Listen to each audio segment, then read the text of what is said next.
तो जैसे कि आपको पता है कि मैं हूँ अभी गोवा में, और जिस ट्रेन से मुझे अपनी डेस्टिनेशन पे पहुंचना था मैंने उसको बीच में ही छोड़ दिया, और अब लग रहा है कि मैंने ऐसा करके बहुत बड़ी गलती कर दी।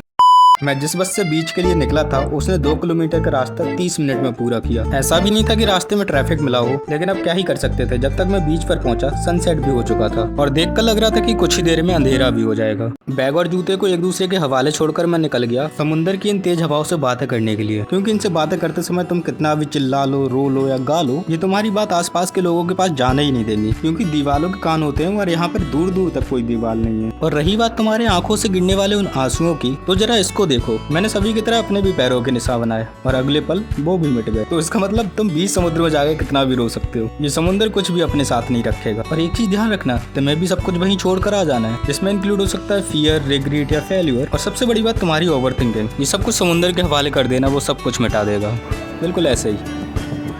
अब बस कमी थी तो सिर्फ एक दोस्त की जो ऐसे खड़े होकर मेरी फोटो खींचे। पर कोई बात नहीं, अगली ट्रिप का इंतजार करूंगा जब मैं अपने दोस्तों के साथ एक बार यहाँ आऊंगा। और जब भी मैं अपने शू ऐसे लेके चलता हूँ तो मुझे कुछ याद आ जाता है। हाँ, याद आ जाता है कि मेरे पैर बढ़ रहे हैं। और लो भाई, टाइम से वापस भी आ गए और वही बस फिर से मिल गई जिससे मैं आया था। और यही यहाँ की सबसे लास्ट बस थी जो 8 बजे यहाँ से जाती है। और आपको पता है गोवा की सारी लिक्विड सब कुछ ऐसी नजर आती हैं, और मेरी ये नशीली आंखें ऐसे लग रही थी जैसे सबसे ज्यादा तो मैंने ही पी रखी हो। और ये सारा नशा था थकान का। और अभी मैं फिर से वापस आ गया हूँ अपने मडगांव रेलवे स्टेशन पर, और जहाँ से ट्रेन पकड़ के मैं रात में ही पहुंच गया अपनी फाइनल डेस्टिनेशन पर। अब मिलूंगा मैं आपसे कल नई जगह, नए लोग और नई कहानी के साथ। तो जाने से पहले लाल बटन के साथ खेलते जाना।